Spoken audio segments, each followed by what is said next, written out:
अस्सलाम वालेकुम भैया, मैं हूं रेहान कनाडा से। उम्मीद है आप लोग सब खैर खैरियत से होंगे। जैसे कि कल मैंने आपको एक वीडियो पर आपको अपलोड करी और आपको अल्हम्दुलिल्लाह आपको अच्छी भी लगी वो वीडियो। टिकटॉक पर भी आप लोग काफ़ी देख रहे हैं उसको। जैसे कि जस्टिन ट्रूडो साहब की मैंने उसके अंदर प्रेस कॉन्फ्रेंस मेंशन करके उसके बाद मैंने उन पॉइंट्स को आपको वन बाय वन बताने की कोशिश की थी। तो देखिए ये हालात तो चलते रहेंगे यहाँ पर। तो कनाडा में अब ये लैंड ऑफ इमिग्रेंट्स है। मैं हमेशा कहता हूँ कि यहाँ पर लैंड ऑफ अपॉर्चुनिटी भी है। यहाँ पर कुछ ना कुछ उतार चढ़ाव हर कंट्री में आते ही रहते हैं। अब ये थोड़ा सा यहाँ पर बेसिकली यहाँ पर मसला ये जो हुआ है ना, ये पॉलिटिकल मसला हुआ है। सारा का सारा ये पॉलिटिकल प्रेशर गवर्नमेंट के ऊपर आया है, जिसकी वजह से ये गवर्नमेंट को जो है इतने वो कहते हैं ना कि इतने स्ट्रिक्ट किस्म की जो ना मेजर्स लेने पड़ गए।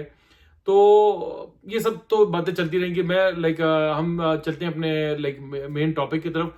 जो आज का मेरा टॉपिक है, अगर आप यहाँ पर आते हैं, लेट सपोज आप यहाँ आकर आप असाइलम अप्लाई कर देते हैं, तो क्या चांसेस है कि आपका असाइलम अप्रूव हो जाए और आप जब आपकी कोर्ट में हेयरिंग हो तो आप उसके अंदर आपके सक्सेस के चांसेस बहुत ज्यादा हो जाएं। तो इसके लिए देखिए, उसके लिए सबसे बेहतरीन चीज ये होती है कि आप उसकी प्रिपरेशन कर कर आए। जब आप यहाँ पे लैंड करें, जब आप यहाँ पर आ जाएं और एक अच्छे लॉयर के साथ मुलाकात करें जो एक्सपर्ट हो रेफ्यूजी केसेस का, असाइलम केसेस का, उसके साथ अपनी आप मुलाकात करें। उसके साथ अपने जब आप यहाँ पर आ रहे हैं, अगर आप यही सोच कर आ रहे हैं कि आपने यहाँ पर आकर असाइलम या रेफ्यूजी ही फाइल करना है, तो आप यहाँ पर अपने सारे वो प्रूफ्स, वो डॉक्यूमेंट्स, वो सारी कहानी, वो स्टोरी, वो सब कुछ अपने साथ लेकर आएंगे। अपने साथ जब वो लॉयर से या रेगुलेटेड इमिग्रेशन कंसल्टेंट से जब आप मुलाकात करेंगे, उसको अपने केस के बारे में बताएंगे। देखें, ये इतनी आसानी से हो नहीं जाता। इसके लिए आपको बड़ी मेहनत करनी पड़ती है और इसके अंदर आपको एक पूरा एक केस स्टडी होता है, केस सिनेरियो आपको बताना पड़ता है कि भाई मेरे क्या वो हालात हो गए थे, क्या वो मारूजी हालात हो गए थे, क्या मुझे मेरे लिए मेरी कंट्री में मुश्किलात ऐसी पैदा हो गई थी कि मुझे अपनी कंट्री को छोड़कर कनाडा आना पड़ गया। तो उसके लिए आपको सब कुछ आपका सारा प्रूफ्स आपको लगाना पड़ेगा। उसके अंदर आपकी केस आपका इस तरीके से होना चाहिए कि आप जब आपकी कोर्ट हियरिंग हो तो you should know each and everything on your finger tips. उसके लिए सबसे पहले भाईजान आपने वही वाली बातें, घबराना नहीं है। आपने घबराना नहीं है। आपने सबसे पहले अपने वहां पे जो प्रूफ्स हैं, अगर आपकी वहां पर पुलिस रिपोर्ट है, आपने वो लेकर आनी है। आपके ऊपर कोई अटैक्स वगैरह हो गए या कुछ आपके घर के ऊपर आपके ऊपर तशद्दुद हुआ है, वो आपने अपनी मेडिकल रिपोर्ट अपनी लेकर आनी है। आप कुछ वीडियोस अगर आपके पास हैं तो वो आप साथ लेकर आ सकते हैं। और बहुत सारी ऐसी चीजें हैं कि जब आपको थ्रेट्स दी जा रही हैं या आपके मैसेजेस के ऊपर आपको धमकियां दी जा रही है, वो चीजें आप अपनी सेव करके यहाँ पर जब आप लेकर आते हैं और वकील के साथ अपना ये पूरा केस बिल्डअप करते हैं, जब पूरा केस आप बना लेते हैं, तो आपको कोई चीज छुपानी नहीं है। मैं आपके आगे चल के आपको बताऊंगा। देखें, लोगों के साथ क्या इश्यूज भी हो जाते हैं। जो मैं जब ये स्टडी कर रहा था तो मैंने एक लाइव केस देखा था रेफ्यूजी का, वहां पर क्या हुआ था उसके साथ।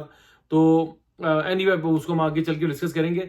वो बड़ी फ्रूटफुल किस्म की इन्फॉर्मेशन, बड़ी छोटी सी इन्फॉर्मेशन होती है, लेकिन उसको अक्सर लोग जो है ओवरलुक कर जाते हैं। समटाइम लॉयर भी आपसे नहीं पूछता और आप भी समटाइम जो है डर के बताना भी नहीं चाहते, लेकिन वो इवेंचुअली वो चीज़ खुल जाती है और आपके लिए प्रॉब्लम हो जाती है।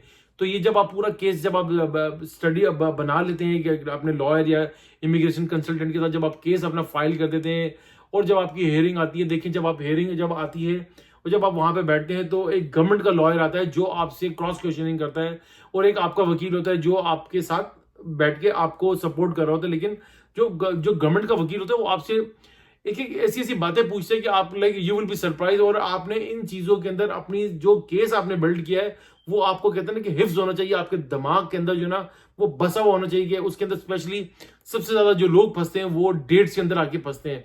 लेट सपोज अगर आपका मसला 10 जुलाई का हुआ है और आपने 10 जुलाई कर दिया और वहां जाके आप भूल गए कि यार मेरे साथ 10 जुलाई को भी कोई वाकया हुआ था या मेरे साथ 20 जुलाई को भी कोई वाकया हुआ था। Then you should know each and everything. आपका टाइम, आपके साथ हो गुजरे हुए हालात, आपके साथ आपके साथ गुजरी हुई परेशानियां, वो किन किन वजूहात की बिना के पर आप वो सब आपने एक्सप्लेन करना है जज के सामने कि मैं यहाँ पर क्यों आया हूँ, मेरी क्या मजबूरियां हैं, मेरी लाइफ को कितना बड़ा थ्रेट था कि मुझे अपना मुल्क, अपने घर बार, अपने इवन बीवी बच्चे भी मुझे छोड़ने पड़ गए और अपने बहन भाई, अपने पेरेंट्स, मुझे सब कुछ, यानी कि मैं अपना सब कुछ छोड़कर सारी कश्तियां जलाकर मैं यहाँ आ गया। इवन अगर आप वहां पर जब मेंशन करते हैं कि आपने इसके अंदर कोई अपना प्रोफेशन डाला हुआ है, लेट सपोज अगर आप टीचर थे या फिर आप किसी भी प्रोफेशन से वाबस्ता थे, लाइक कंस्ट्रक्शन वर्क करते हैं या आपने कोई टेक्निकल आपके पास डिग्री थी, आप वो जॉब कर रहे थे, वो सब चीजें छोड़कर आपको अगर आपने वो मेंशन की हुई है, तो जज और जो जो जो प्रोसिक्यूटर होता है, जो गवर्नमेंट का लॉयर होता है, वो आपसे उस आपकी फील्ड के बारे में सवाल कर सकता है। अच्छा भाई, अगर आप टीचिंग करते थे तो बताएं आपके वो क्या पढ़ाते थे आपको। आप अगर आपने झूठ बोला हुआ था तो you will be like in trouble.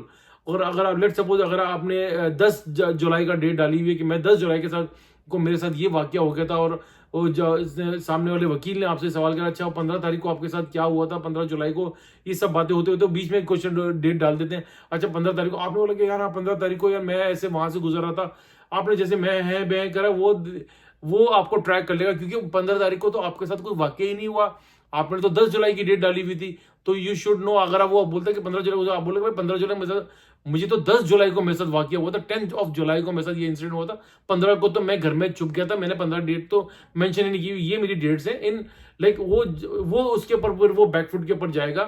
क्योंकि अगर आप जहां भी हैंकी पैंकी करी और आप थोड़े से भी परेशान हुए, तो आपका केस यकीन जानिए कि वो वीक होता चला जाएगा, और जज समझ जाएगा और सामने वाला गवर्नमेंट का वकील भी समझ जाएगा ये जो बंदा कहानी हमें सुना रहा है ये झूठ के ऊपर मबनी है, इसके साथ ऐसे कोई हालात नहीं हुए थे।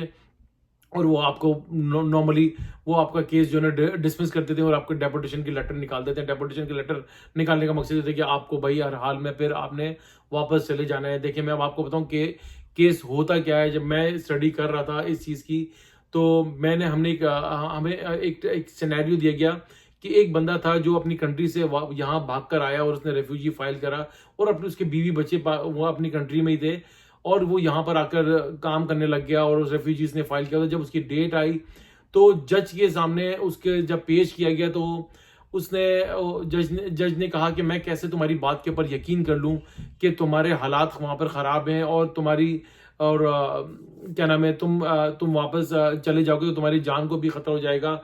और ऐसे और बहुत सारी ऐसी चीजें उससे पूछी गई, लेकिन उसने बहुत अच्छा स्मार्टली, जो उसका लॉयर था उसने बड़ा स्मार्टली एक वीडियो उसके बच्चों की दिखाई जज के सामने के, देखें जज साहब ये बंदा है जो यहाँ पे जॉब करता है, एक वहां से ये भाग कर आया हुआ है, इसके फैमिली इसके हालात अच्छे नहीं है, और ये यहाँ पर आके काम कर रहा है और अपने बच्चों की कफालत करता है, यहाँ से पैसे भेजता है। वो बच्चे बहुत अच्छे स्कूल की यूनिफॉर्म में थे, वो बहुत अच्छा बैग लिए हुए थे, बहुत अच्छी, यानी लाइक वो कहते हैं ना कि जब बाप अच्छे पैसे भेज रहे होते हैं तो बच्चे भी अच्छी तालीम हासिल कर रहे होते हैं। तो जो उसका जो बंदा था, उसके वकील ने ये प्रूव किया कि देखिए ये बंदा ये भेज रहा है, अगर आप इसका केस डिसमिस कर देते हो और ये वापस चले जाता है, तो इसके बच्चे जो इतनी अच्छी आला तालीम हासिल कर रहे हैं, जो ये बंदा यहाँ पे मेहनत करके कर रहा है, जो यहाँ पर एक रेफ्यूजी अपने बीवी बच्चों को छोड़कर आया हुआ है, तो इन सब चीजों से इसके बच्चे महरूम हो जाएंगे, दोबारा से फुटपाथ पर आ जाएंगे और ये वापस चला जाएगा और इसकी जान को दोबारा से खतरा हो जाएगा।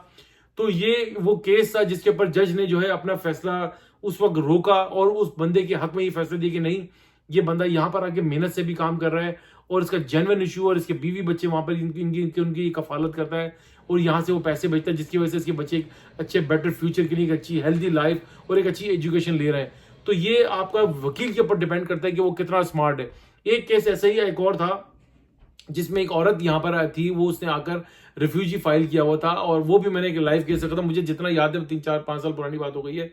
तो जब वो जज आके बैठी और उसका जो हस्बैंड था वो किसी दूसरी कंट्री में था और उसके बच्चे जो है यहाँ पर उसके साथ थे, जो जिनको एक बच्चे को वो स्कूल में छोड़कर आई हुई थी, एक बच्चे को छोटा सा बच्चा था वो अपनी सिस्टर के पास छोड़कर आई हुई थी। तो जब वो देखें यहाँ पर वो इतनी कंफर्मेशन करते हैं, मैं आपको बताऊं, जब उसको कंफर्म किया गया कि भाई, तो उसके हमारे सामने उसके हस्बैंड को कॉल मिलाई गई जिस कंट्री में भी था, तो वहां पर उसको बताया गया कि भाई मैं यहाँ पर हूँ और मैं यहाँ पर ये ट्रक ड्राइवर की जॉब करता हूँ। वहां पर देखिए उसका केस क्या हुआ था, जज को और उनको जो प्रोसिक्यूटर से, उनको जो गवर्नमेंट के लॉयर था, उसको ये पता था कि इसका हस्बैंड जो है यहाँ वहां पर एक क्रिमिनल ऑफेंस के अंदर चार्ज हुआ है। तो उसने ये लोग अपनी फाइल के अंदर मेंशन करना भूल गए थे। तो लेकिन वो इतना बड़ा ऑफेंस नहीं था, वो बेसिकली एक थोड़ा सा कार का वो सिग्नल ड्रॉप का था, लेकिन वो रिकॉर्ड के ऊपर आ गया था। Then you have to mention each and everything. अगर आपके साथ कोई ऑफेंस हुआ है, आप कोई क्रिमिनल चार्जेस हो गए, तो ये आपने मेंशन करना है, क्योंकि ये सामने जब आपका फैमिली बैकग्राउंड आपकी स्क्रीनिंग चेक करते हैं, आपको पुलिस क्लियरेंस लेते हैं आपकी कंट्री से, तो उनको ये सब पता चल चुका होता है यहाँ पे गवर्नमेंट को कि भाई ये इसके साथ क्या क्या वाकयात हुए थे, ये किसी बहुत हाई प्रोफाइल किसी क्राइम में इन्वॉल्व तो नहीं है। तो ये सब चीजें आपको मेंशन करनी पड़ती है। जब उसके हस्बैंड से बात हुई, उसके हस्बैंड ने वहां पे कहा, एडमिट करा कि भाई मेरे साथ ये ऑफेंस हुआ था, लेकिन मैं उस चीज से डिस्चार्ज हो गया था, लेकिन आई एम सॉरी, मैं इस चीज को मेंशन करना भूल गया, तो मैं यहाँ पर ट्रक चलाता हूँ, मैं अपनी अपनी वाइफ का मैं वेट कर रहा हूँ कि इसका केस होगा, इसका केस फाइनलाइज होगा तो मैं यहाँ पर आऊंगा। फिर उस जो बंदी थी जिसका जो अपनी एक बच्चे को अपनी बहन के घर छोड़कर आई हुई थी, जो छोटा सा बच्चा था, खुद ये जॉब करती थी औरत, और एक छोटा सा जो दूसरा बच्चा था वो स्कूल गया था। तो जब उस वकील ने उसकी जज वकील ने कॉल करा उसकी सिस्टर को और पूछा कि तुम वो जो ये जो तुम्हारी बहन है, ये इसका इसका बच्चा इस वक्त कहाँ है, तो उसका बच्चा उस वक्त उस औरत के पास था। उसने बोला कि क्योंकि इसकी हेयरिंग थी और ये यहाँ पर जॉब के लिए आई हुई, तो ये इसी तरीके से मैनेज करती है, बच्चा बहुत छोटा है तो डे केयर अभी इतना ये अफोर्ड नहीं कर सकती है, तो इसलिए ये जो है, इसलिए क्या नाम है इसका, मेरे पास ये मुझे छोड़ के अपने बच्चे को छोड़ के गई हुई है, और एक बच्चा इसका स्कूल में है।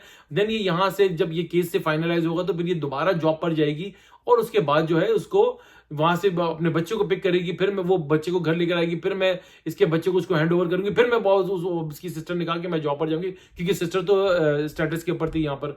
तो ये केस इस तरीके से आपको बिल्टअप करना है कि आपने प्रूफ कर देना है कि भाई हम यहाँ पर जेन्युइनली प्रॉब्लम में है और हम यहाँ पर रहना चाहते हैं, यहाँ पर एक हेल्थी लाइफ गुजारना चाहते हैं।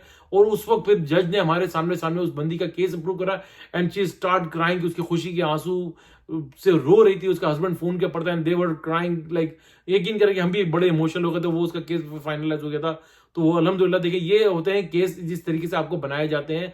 आपको अपनी ट्रू स्टोरी बनानी है, सारे प्रूफ देने हैं, हर चीज फिंगर टिप्स के ऊपर आपको याद होनी चाहिए, और आपकी बॉडी लैंग्वेज उस वक्त प्रॉपर काम करनी होनी चाहिए। आपने घबराना नहीं होता है कि आप जज के सामने या उसके गवर्नमेंट के वकील के सामने घबराए, क्योंकि वो आपसे क्रॉस क्वेश्चन करेगा, उसकी हर कोशिश होगी कि आपको वो गलत साबित कर दें।